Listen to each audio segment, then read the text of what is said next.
Hoje, né, nesse conclave, no dia 6 eu fui dormir assim pensando, eu fiz esse flashback, eu falei, cara, qual é o negócio hoje? Hoje não é uma luta nem contra o comunismo, nem contra o perigo dos evangélicos. A luta hoje é contra o neoconservadorismo do Trump 2, entendeu? Então, para esse setor progressista continuar sendo progressista, eles precisam de um cara para bater de frente com o Trump. Então, assim como eles pegaram um polonês para bater de frente com a União Soviética, eles vão precisar de um americano para bater de frente com o Trump, que é um cara de dentro, para poder dialogar com o chefe do império. E já tinha algumas críticas no Twitter, inclusive, né? Não críticas como um hater, mas críticas como um cardeal, né? Em relação à administração do Trump. Ele criticava a questão dos imigrantes, porque ainda tem outra questão. Esse Robert Francis Prevost, né, que virou o Papa Leão, né, é difícil falar Leão em português, né, que eu penso em Leão XIV, ele fez missões durante muitos... Ele é de Chicago, mas ele fez missões durante muitos anos no Peru. E ele, recentemente, eu acho Chiclayo, que isso... né? Chiclayo. Ele trocou Chicago por Chiclayo, né? Parecido até, né? Verdade. Quase a mesma coisa. E ele adquiriu cidadania peruana. Então, ele mata dois coelhos, porque ele continua sendo uma força importante na América Latina, ele é até líder de uma comissão para a América Latina, e ao mesmo tempo ele faz uma frente com o Trump, porque ele é americano, é fluente em inglês e é de dentro do império, né? Então, assim, eu acho que... Eu olhei e falei, cara, tem que ser um americano, mas eu não sabia que o Robert Prevost tinha cidadania peruana. Que eu falei, cara, melhor ainda, que ele continua o trabalho do Francisco na América Latina, segurando os católicos para não virar evangélico, e ele consegue fazer uma frente contra o Trump. Agora, o que a maioria às vezes não percebeu é o seguinte, por um lado, você tem um grupo progressista que quer alguém para frear essa nova onda conservadora do Trump. Por outro lado, o Trump está poderoso demais e está tentando influenciar o destino da Igreja Católica. Tanto que um dos primeiros atos que ele fez foi colocar como diplomata americano no Vaticano, lembrando que o Vaticano é um país, né? A embaixada americana no Vaticano, ele colocou um católico dos mais conservadores de todos. E já com a missão de tentar influenciar o conclave para ver se sai um papa novo conservador, ao contrário do Francisco, né? E o que acontece? Quando você olha a fala do Robert Prevost, você vai ver que ele aparentemente ele é um progressista. Ele era muito lado a lado com o Papa Francisco. O Papa Francisco puxa ele dos Estados Unidos para trabalhar ao lado do Francisco em Roma. Então ele estava do lado ali, dando um enorme apoio. E talvez no futuro vão descobrir que o Francisco meio que preparou ele para ser o próximo Papa. Porque a gente não pode esquecer que da atual composição do conclave, só um cardeal até um máximo de 80 anos vota, né, no conclave. Então tinha 135 cardeais habilitados a votar. Desses 135, 108 foram escolhidos pelo Francisco. Então ele tinha um domínio sobre 78% dos cardeais. Então a chance de você ter um discípulo dele substituindo e continuando o trabalho era enorme, né? Então, imaginava-se que viria um papa progressista tão quanto o Francisco. Mas, por incrível que pareça, esse cara ele tem opiniões contrárias às minorias. Ele fala que isso aí, ele chega a falar que é uma destruição da doutrina. Ele tem opiniões contrárias ao sacerdócio feminino, que era uma das pautas que o Francisco estava colocando. Entendeu? Ele acha que, assim como Cristo era homem, o sacerdote tem que ser homem.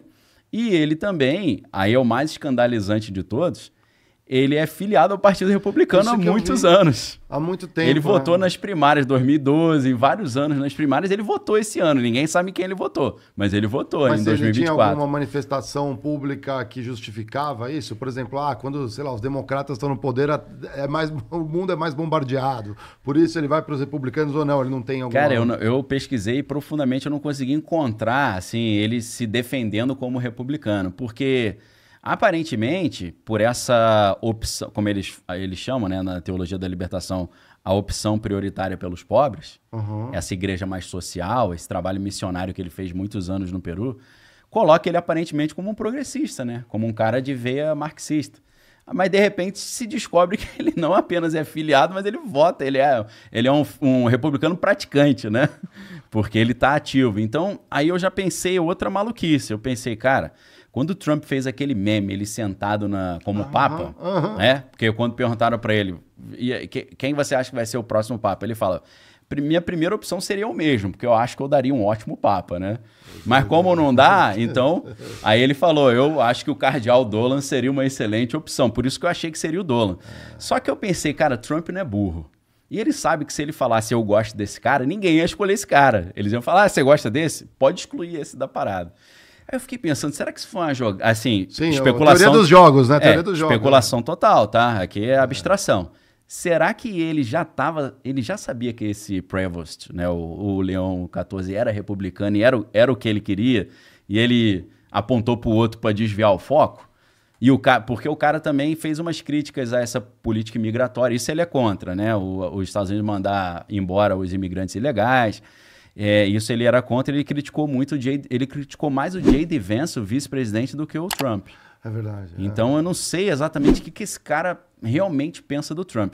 Aí eu brinquei que tinha aquela história do cara que é melancia, né? Que é verde por fora e vermelho por dentro. Que parece que é de direita, mas é de esquerda. Esse cara eu tô achando que ele é o contrário, que ele é um vermelho por fora e verde por dentro. Eu tô achando que ele é um conservador enrustido que se esconde como conservador fazendo uma fachada de progressista. Então esse cara virou um mistério, esse cara virou uma esfinge. Eu não sei o que esse cara vai fazer. O discurso dele é muito... Queremos paz, queremos justiça, queremos uma igreja sinodal, que é uma igreja mais voltada para o povo, para os pobres. Eu não quero ser o papa, ele não pensa uma igreja vertical, pensa horizontal, né? Todo mundo é igual. Então, você olha e fala, cara, esse cara é progressista, ele tem uma linha social. Mas aí você vê, pô, ele é filiado aos republicanos. Ele é contra o movimento LGBT dentro da igreja. Ele é contra a mulher ser escolhida como tanto diaconisa quanto sacerdote. Você fala, tá difícil interpretar isso. Será que esse cara é um trumpista enrustido, maluco? Será que o Trump conseguiu botar um peixe dele ali? Eu gostei do que você falou. Maluquice isso. De como se fosse também uma estratégia do Trump para desviar o foco ali do outro. É o caso do Monty Hall, em probabilidade, que é aquele... Aqui no Brasil tinha o Sérgio Malandro fazer isso, a porta dos desesperados. O cara tinha que escolher uma porta, você acha que você tem 1/3 de chance. Mas a partir do momento que você escolhe uma, ele vai lá e fala, quer trocar? Aí embaralha tudo, né? E aí você tem uma probabilidade diferente. Sim. Você tem 2/3. Se o cara falar, quero trocar. Sim. Se todo mundo... Então, mas aí por que trocariam para o outro americano? Por que essa tática não bloquearia todos os americanos? Não poderia também falar... Poderia. Tem um outro detalhe que eu esqueci de falar, que entra nessa jogada, que se ele ainda precisa conter o avanço dos evangélicos, ele não é jesuíta, mas ele é agostiniano. E ele já foi chefe dos agostinianos. Isso dá para ele uma autoridade também para lidar com a questão dos evangélicos. Por quê? Martinho Lutero era um monge agostiniano. A reforma protestante vem da ordem dos agostinianos. Então ele, como agostiniano, a ideia seria... Eu vou reverter esse erro que a gente cometeu, deixando um agostiniano separar a igreja, né?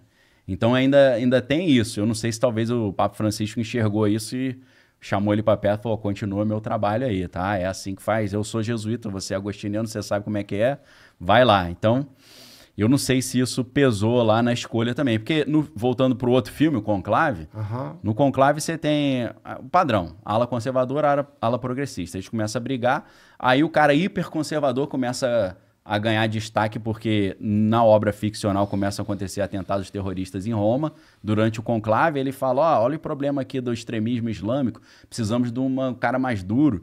Só que aí surge uma zebra lá, surge um coringa, que é o cardeal Benítez, né, que era um cara que era mexicano, mas foi missionário no Afeganistão. E ele fala, eu conheço o público muçulmano, porque eu fui missionário no Afeganistão durante muitos anos. Nós não vamos resolver esse problema com a violência. A gente tem que entender. E eu entendo esses caras. Aí os dois extremos falam, é melhor a gente botar um moderado aí. E esse Prevost é isso. É o cara que ele dialoga com todo mundo, ele é o moderado, ele é o diplomata, ele foi presidente mundial da Ordem dos Agostinianos, então ele tem habilidade administrativa também, além da experiência missionária. Sem falar que ele é professor de matemática, né? Então ele tem uma mente meio científica, né? Ele estudou matemática na Universidade de Vila Nova, nos Estados Unidos. E a Universidade de Vila Nova é a universidade dos agostinianos. administrada pela Ordem dos Agostinianos. Então, obviamente, ali ele foi cooptado pelos agostinianos, né? E a gente vê como é que boa parte da educação no mundo, até em algumas universidades que aparentam ser seculares, é controlada ou pelos jesuítas ou pelos agostinianos, e eles recrutam os caras ali dentro, né? Tem muito americano apresentador de telejornal, a galera de mídia que vem dessa linhagem, né? A Universidade de Georgetown é a universidade dos jesuítas. Então, até o Anthony Fauci, por exemplo. Anthony Fauci foi formado em Georgetown, ele tem uma mentalidade jesuíta também, querendo ou não, né? Porque ele acaba sendo impregnado por aquela atmosfera, né? Então, eles enxergam muito a educação como uma zona de influência, né? De controle da sociedade. Então, assim, o Robert Prevost é uma esfinge a ser interpretada, né? Ele é um mistério. Ele tem pernas nos dois lados, isso faz dele um conciliador, mas ele tá conservador demais aí, eu tô achando. Acho melhor os progressistas ficarem preocupados.